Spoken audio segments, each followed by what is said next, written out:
Hi everyone, Helen Blunden here. Hope you're happy, healthy and well. God, I find these video reviews very difficult to do at times because I read a book and then I want to talk about it and then I have to write down notes because I'm onto the next book, and then I forget about what I read in this book, and then I have to revisit my notes, and then I get all tongue twisted on camera, and then I think there are so many other book reviewers out there who can do so much of a better job than I do. What can I share? Is it really relevant? And then I just think, it's all too hard. I read books more often than I write reviews or even do these reviews. Have I anything beneficial to say? Why do I even do this stuff? Anyway, that's just me.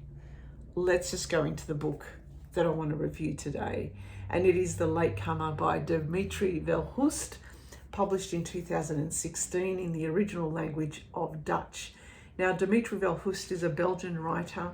I didn't know any of his books. I simply picked this one out of the library, as I do, as is my whim.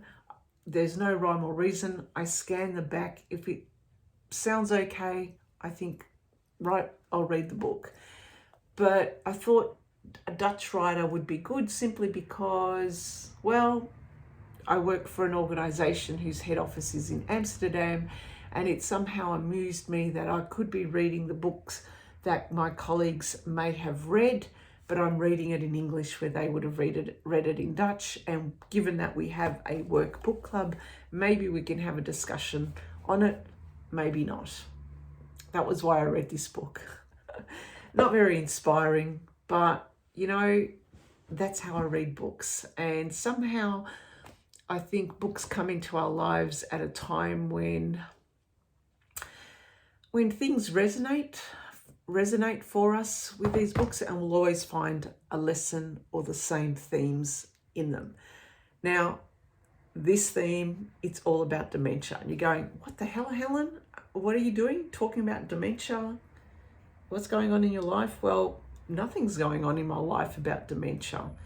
The theme in this book is kind of like needing to be alone, needing to be in a world that is so noisy and talkative that you just want to get away from it. And part of me thinks that the reason why I got out of social media and the reason why I'm extricating myself from a lot of things happening in my life, or the toxicity or the stupid things that I don't want to read about, maybe in some kind of way, this is what I have been doing, similar to what the character has been doing in this book. Okay, let me explain. The Latecomer by Dimitri Verhulst is about Désiré Cordier. He's a former librarian who gets sick and tired of the world. He gets sick and tired of his wife. He's pretty henpecked. He hates his wife. He despises his wife, even though he's been married to her for over 25 years. He has this kind of situation with his children. He's very, not sad, but I guess he's reflective of his life and what he's done in his life, and how his life has turned over time, and that he thinks to himself, you know what, I can't abide by my life anymore. I'm just going to pretend I'm losing my mind, and I'm going to pretend that I'm coming down with dementia, and I'm going to go into this state of dementia. And it is so much easier pretending that I have dementia rather than have to deal with my family or deal with my stupid wife. And that's what Désiré does in this book.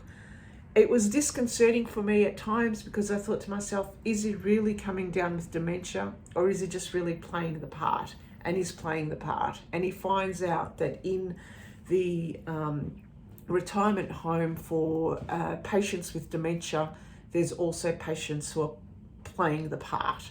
And I don't know whether this was disconcerting for me simply because I think to myself, sometimes is it easier to remove yourself from the situation that is toxic, or whether do you just come up with a new version of yourself where you are just playing the part? And sometimes I think, in life we're all kind of playing the part. Maybe I was sick and tired of playing the part, but it's not about me, it's about the latecomer. So in this book, we find out that Desiree is henpecked by his wife, and he's just putting on this act.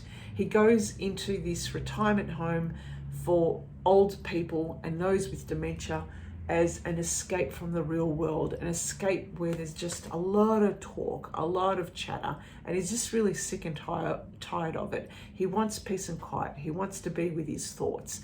And when he's in this old retirement home, he happens to meet Rosa Rosenthal, who in his earlier years, in his younger years, he had a crush on and he had a dance with, but somehow she was the love of his life, but somehow life turned and it went down a completely different tangent. And so he reminisces about what could have been. Now, in this book, it's all about people wanting to, as I read it, people wanting to escape from a world where they do so by playing a part so that they can maintain an arm's distance from everyone else. I don't know whether that's the right or wrong thing. Preferably, I would sometimes think, no, I would just much rather stop completely and get out of this world completely, in the sense that I just like what I did. I disconnected from social media. I didn't want to read the crap. I didn't want to entertain the crap, and I didn't want to take part in the crap. But should I actually play the part? I know a lot of people are playing the part in life, but that wasn't me. I can't play the part. Simply like this guy seemed to play the part really well. Good on him. One of the things I liked about this book was in one section, and this is just a green little tab that I've got here, where he's talking, he finds another person who is like him, who is playing a part in the old age home. And he talks about the 5 most common recriminations of dying. And he says, number 1, that they work too much. Okay, this is what happens if people say, well, what do you regret in life? If it comes out to the end, what do you regret not doing in your life? Well, number 1 of the most common self-recriminations of the dying are that they work too much. Yeah, not for me. That's not going to be an issue. Number 2 is they live their lives according to the expectations of others. How true is that? Sometimes we really just need to not really care about those expectations of others. And that is the theme of this book. The next book I'm going to review, The Woman Who Went to Bed for a Year, Sue Townsend. That's what the character in the book did. The third one was they lost touch with their friends. This is what's happening nowadays with social media. We've got hundreds of fake friends, and we've lost touch with the real friends who make us truly happy. Maybe because they're not on social media or whatever. I don't know. Number 4, they didn't make themselves happy enough. That's so true. And number 5, they didn't express their feelings enough, which that's a big one for me. I've been trying to express my feelings a lot more in recent times, and I'm just telling people what I think. Maybe it's a stage of becoming a grumpy old woman. But anyway, I quite like becoming the grumpy old woman because I'm telling it as it is. So this book was interesting in that it had themes that were quite relevant with what I'm going through in my life. I'm not going to be a person who is going to pretend to be demented or going through dementia or being sick. No, I'd rather tell it as it is. I'd rather express my feelings. I'd rather be and spend time with my very good friends, and sometimes I just want to do things that make me happy. That's the lesson I learned from The Latecomer by Dimitri Verhulst. Okay then, thanks for listening and thanks for watching. Bye for now. Look, I did say this review, this book channel is all about what I learned from books. I'm not going to talk about the different themes. I just take lessons out of the books that I'm reading, and that's what I did.